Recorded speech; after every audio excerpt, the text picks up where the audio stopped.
like in regards to the gender rape, because I started watching Sons in February of 2015, and then on February 29th, I was raped, and I couldn't report it, and I did nothing. And watching her, I was very weak, and watching her character grow from that, from what happened, it made me grow from what happened to me. So, my brother died, and my best friend died, and it's awful, and suffering in our youth really helped me become exactly who I wanted to be, a strong woman, like, inside. And I'm so grateful for your show, because I would have never got through that great that. So, thank you. Well, not thank you. Thank you, Jennifer. Whoever. Sorry. Well, no, for me, I was going to say that was like the toughest scene when people always ask me, well, there was a couple that were really, really tough to watch, but that one for me hit home.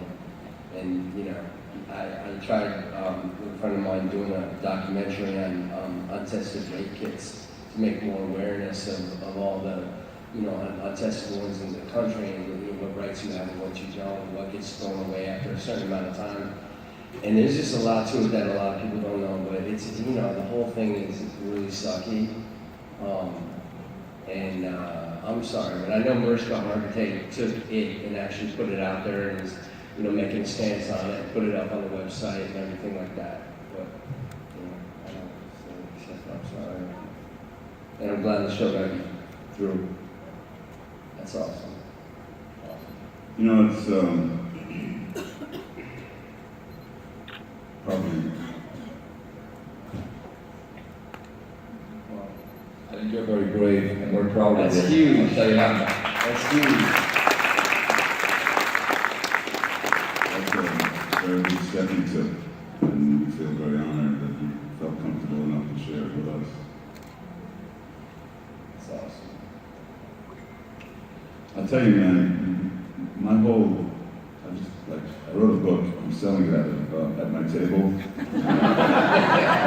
along with Amazon Prime memberships.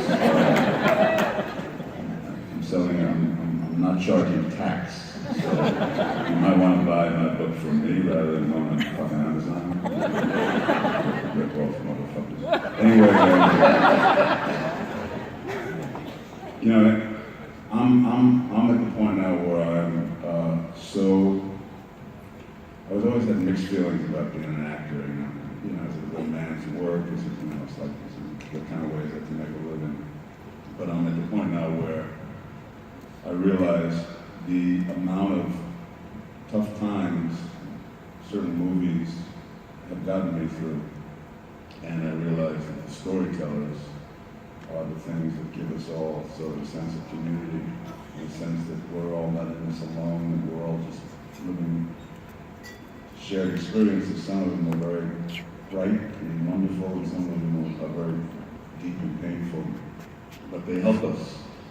And so anytime you catch any of your congressmen trying to rip off the arts and the culture that is offered to your children in their education, because it's for elites, step up.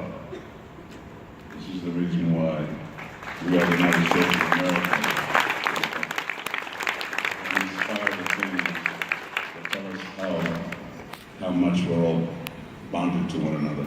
And part of what that is the arts and culture and storytelling, and allowing for people to experience something that they recognize and that they have been trying to grapple with and articulate, and maybe it helps them get through that moment every once in a while. So that's my speech. I just want to touch on something that you said also. When I was 5 years old, and this is me as a 5-year-old kid, and I'm a lot older now, in Connecticut, no, I am, in Connecticut, you know, whatever, you know, you go off on your own, your mom doesn't really watch you, and I got what you call taken by these adults out into the woods with this girl that was my best friend, and we were taken for about a 3-4 hour period from light to dark, and I blacked out a lot of that. I know I was tied to a tree, I know I had no clothes on, I know they took her to the center of these like 30 people, and I blocked it out. And to this day I don't remember, but it messed me up for a long time. So I kind of relate to it, and I don't even know what happened to me yet. So it's like something to this day, if I talk about it, I get emotional about it.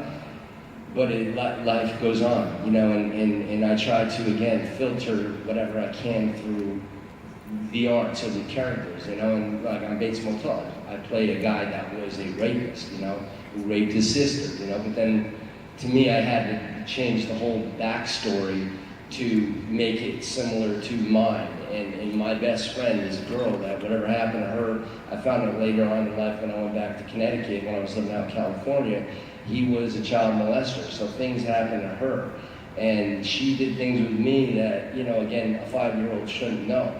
And at the same time, it all started coming together and made sense. And I'm like, well, here I am in my life, and, you know, I need to go forward, try to process it, and then, you know, if you can share it in a positive way, like Ron is saying, through storytelling or through a character, then if you can